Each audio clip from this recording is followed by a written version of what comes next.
It was just a storehouse for a lot of old salvage stuff, and it wasn't in really any kind of order. But now, as you can see, it's a functional space. I've put a lot of that salvage wood on the walls. You can listen.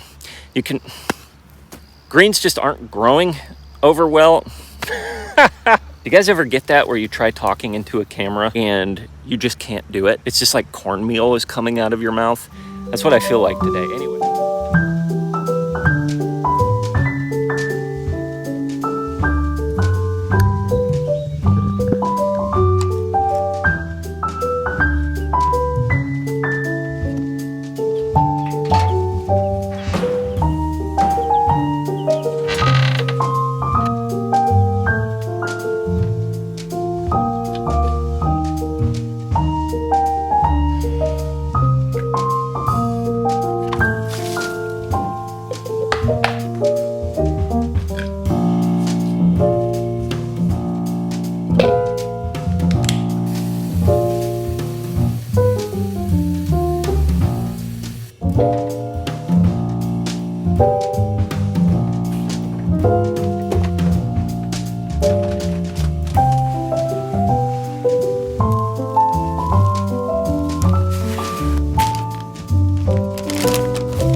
Hi there, yo folks. I'm Sean the Modern Yeoman. It's hard to believe, but it was about a year ago today that we actually began our journey on this homestead. We started the process of actually buying this property, and I was looking through some old footage that I've never aired on the channel before, and we actually had our inspection of the house and property July 29th, 2020. And so I thought I'd take a look at some of that footage. Most of it I deleted, unfortunately, but some of it I've held on to. I thought it'd be really interesting to see how things have changed in a year. We'll get to that, but first I wanted to give you guys a quick update on our new feathered friends here on the homestead, these baby chicks. As you saw in the intro, they're all doing fine. I've been replenishing their water and their food every day. One thing that I've actually changed is I've turned off their brooder, because we've had some pretty warm temperatures. Right now I'd say it's around 90 degrees ambient temperature, and it's humid. They don't need that brooder on. I had it on this morning and they were all huddled away from it. Even in the morning, it was too warm for them to be under there. So yesterday was a similar story where we had 90 plus degree temperatures and the chicks were just not hanging out under that brooder. So I turned it off during the day yesterday, and they seem to much prefer that. And then I came back and turned it on at night just to keep them warm.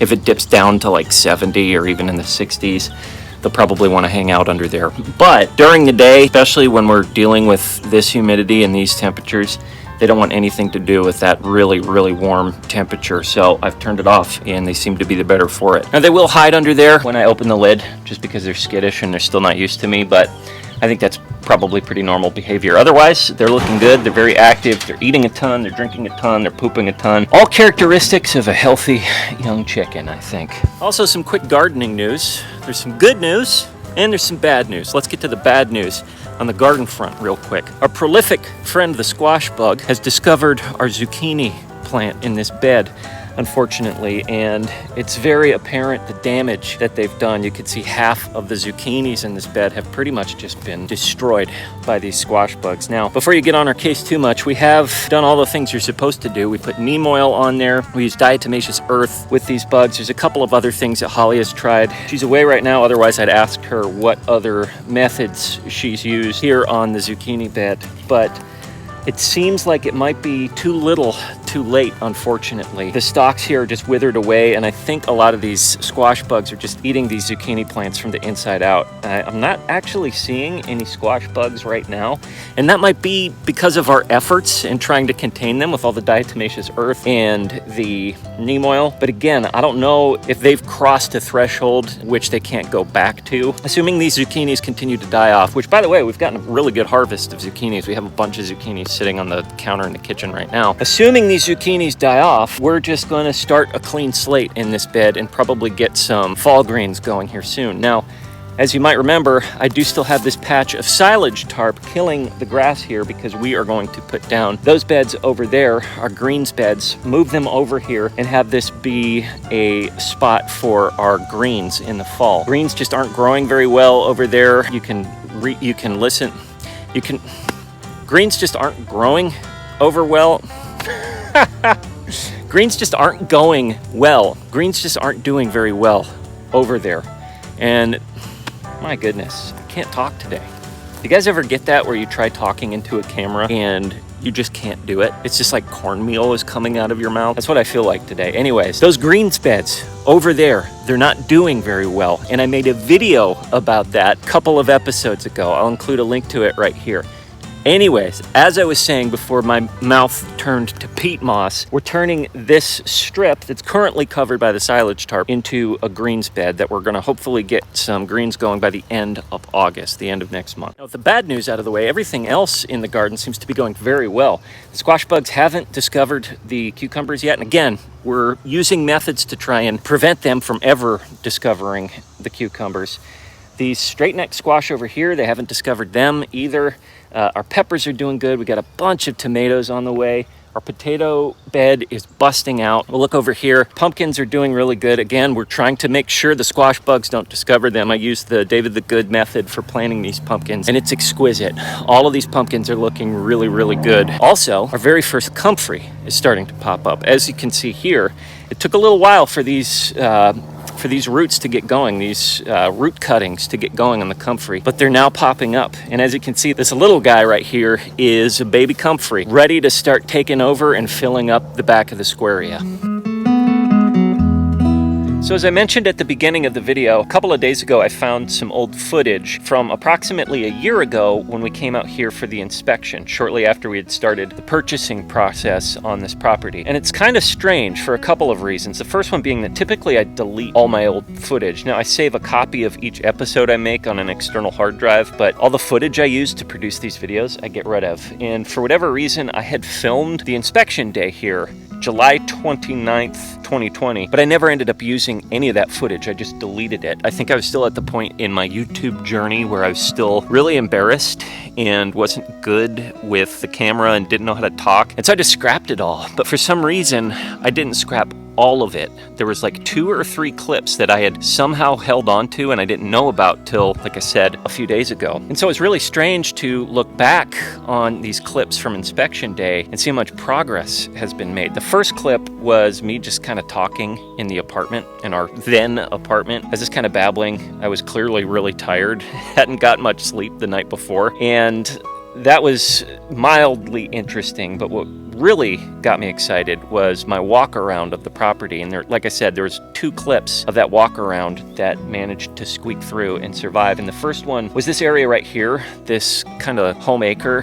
And a year ago, this was a lawn. This was just grass. It didn't have this garden here. The area around the garden shed, the manger shed, was just covered in brush. And I caught a little bit of it, enough to where you can see the difference between how things looked a year ago versus how they look now. A year ago, it was just a lawn, and it was a nice looking lawn. It was pretty, but it didn't have this giant active kitchen garden sitting in the middle of it. And so to look at these 2 pieces of footage side by side, one from a year ago and one from today, is something that's really heartening to me, something that's really cool and encouraging to see. The second piece of footage that survived was me walking through the barn, and the very first thing that you see here in this old footage is this tractor. The previous owners had parked their tractor and had a bush hog. They parked it in here, which, side note, I should let everyone know, there have been a few people asking about our tractor. If you didn't know, Holly and I actually own a tractor. We have a tractor to our name.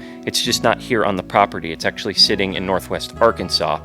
And so we need to get it hauled out here. Now, for those of you that have been asking about it, we're still on track to get that tractor hauled out in the fall. We're saving up money to get it. Gas prices are pretty crazy right now, and we're going to get a haul. And there have been some folks that have offered to help haul it, and for that I really appreciate it. But there's one little kind of minor piece, the trailer that comes with the tractor. We're waiting on news and whether we can get that or not. And so that's something where by the fall we're going to make the call regardless of whether or not that trailer is ready. We're just going to get this tractor hauled out here. So that's where the tractor stands.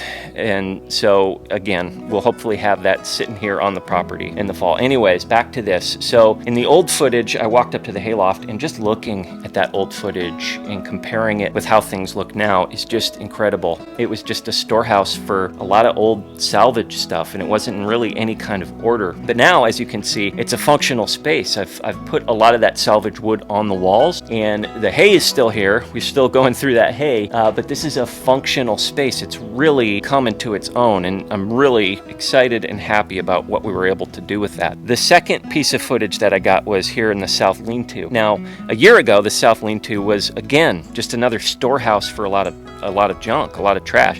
There were a few pieces of salvage in there, but by and large, it was just industrial waste. Things like paint cans, rotted wood, old wire spools that we couldn't do anything with at the time. And now, to look at it, it's actually the headquarters for our laying flock. We've got our coop here. We've got this mulch thrown down on the ground that we're actually using in our compost after we've let it sit with the chicken poop for a few weeks. And we've got, of course, chickens and a Premier One fence running around it. And these are some happy chickens that are making much better use of this space than the junk that was sitting here previously. And so I got to tell you guys, sometimes day by day, as I go through the motions and doing my chores and taking care of things, I'm not going to lie, it can be somewhat discouraging, not seeing progress go by very quickly. But when I see footage like this from a year ago that I had kind of forgotten existed, and to see the drastic amount of change that's occurred reminds me of the motto of this channel, which if you've watched this channel long enough, you know that our motto is slowly, slowly. Incrementally, small changes, day by day, working every single day, even if it's not a huge amount of change that you can incur on a daily basis, if you do it little by little, eventually the changes that do occur are pretty drastic, are pretty amazing. Anyways, guys, thanks for hanging out with me today. It's really cool to see all the change that's occurred, and we're actually coming up on a year of starting the channel. And I just want to say thank you to all of you folks that have followed along and encouraged me and given me wisdom and given me tips. I don't think I'd be here at the level I'm at with the amount of progress that I've made if it wasn't for your guys' encouragement. So again, thank you very much. Anyways, until next time, remember, as always, slowly, slowly.